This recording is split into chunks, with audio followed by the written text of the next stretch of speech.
साथियों नमस्कार, मैं डॉक्टर एस के गुप्ता हर बार की तरह एक नया टॉपिक के साथ आता हूं और आज का टॉपिक बहुत ही महत्वपूर्ण टॉपिक है जिसका नाम है साइटका।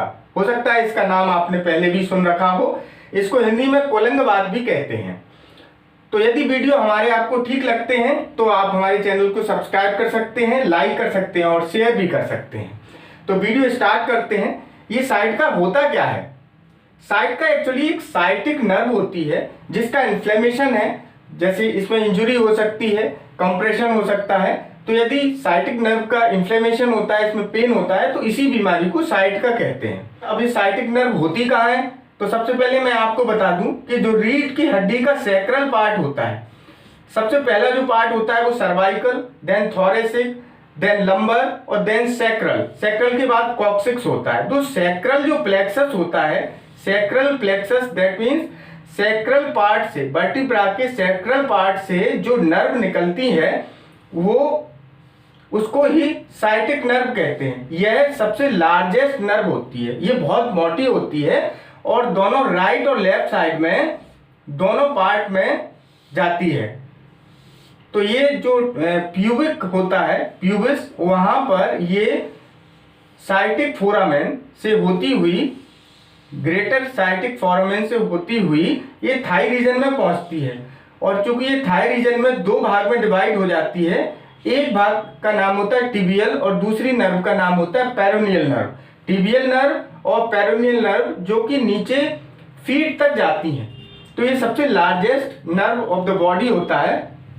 राइट साइड में भी ये जाती है नीचे तक और लेफ्ट साइड में भी नीचे जाती है। तो मैंने आपको इसकी लोकेशन बता दी। अब इसकी इटियोलॉजी क्या है? साइटिका जो है या साइटिक नर्व में क्या क्या ऐसी प्रॉब्लम हो सकती है जिससे साइटिका हो जाता है? सबसे पहला जो इटियोलॉजी में कॉज आता है, वो इटियोलॉजी मतलब होता है कॉज। क्या कॉजेज हो सकते हैं साइटिका के?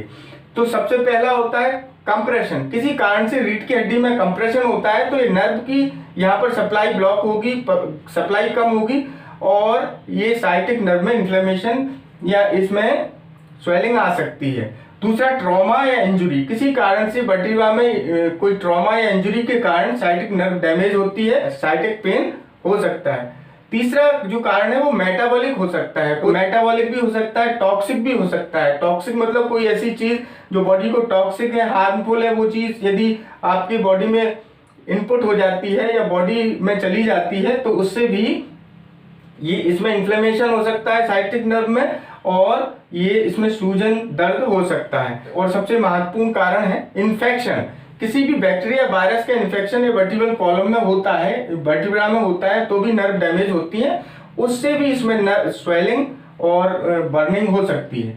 तो साइटिका की जो इटियोलॉजी, कॉजेज है, वो मैंने आपको बता दिए। अब इसमें क्या सिम्टम्स हो सकते हैं? साइटिका जो बीमारी है उसमें क्या हो सकती है? साइटिक नर्व में पेन होता है। पेन इतना ज्यादा शूटिंग टाइप या स्टेबिंग टाइप होता है कि पेशेंट घुटनों के बल चलता है या चल ही नहीं पाता, पैर को हिला भी नहीं पाता, उसको छूने में भी बहुत ज्यादा पेन होता है। इसमें बर्निंग हो सकती है, नम्बनेस भी हो सकती है। तो साइटिका में पूरे पैर में नम्बनेस आ सकती है, इसमें पेन हो सकता है, स्वेलिंग हो सकती है।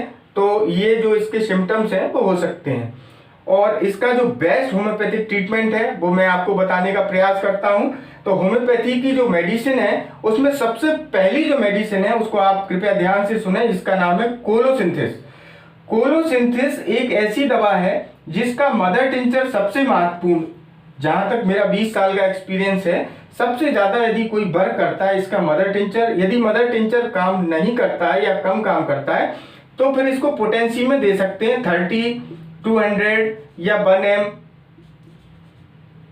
लेकिन सबसे ज्यादा जो वर्क करता है वो मदर टिंचर होता है। दिन में 10-10 बूंद, दिन में 3 या 4 बार पानी में डाल के लेने से ये साइटिक नर्व का न्यूरल्जिया है उसमें रिलीफ निश्चित होगा।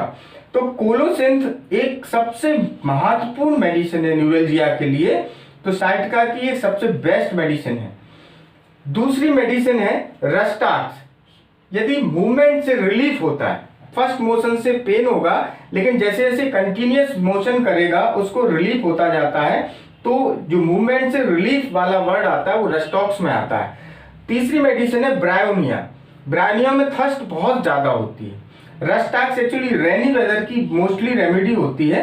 जबकि ब्राइनिया जो है इसमें सिम्टम थर्स्ट का सिम्टम, इसमें बहुत ज़्यादा उसको प्यास लगती है और एक बार में बहुत ज़्यादा पानी पीता है, 3-4 गिलास पी सकता है। तो इसमें इंटेंस थर्स्ट होती है, large quantity of cold water Bryonia, इसमें कॉन्स्टिपेशन भी होता है ब्राइनिया में, और मूवमेंट से एग्रेवेशन होता है, मतलब मूवमेंट से ये साइटिक पेन बहुत ज़्यादा बढ़ता है। तो उस स्थिति में ब्राइनिया दे सकते हैं। ये भी 30 या 200 में दे सकते हैं, रेस्टाक्स 30 या 200 में दे सकते हैं, दिन में 3 या 4 बार। हाइपेरिकम, यदि नर्व इंजरी होती है तो सबसे पहले दिमाग में आता है कि हाइपेरिकम नर्व की मेडिसिन है तो इसको देना चाहिए, तो बिल्कुल देना चाहिए।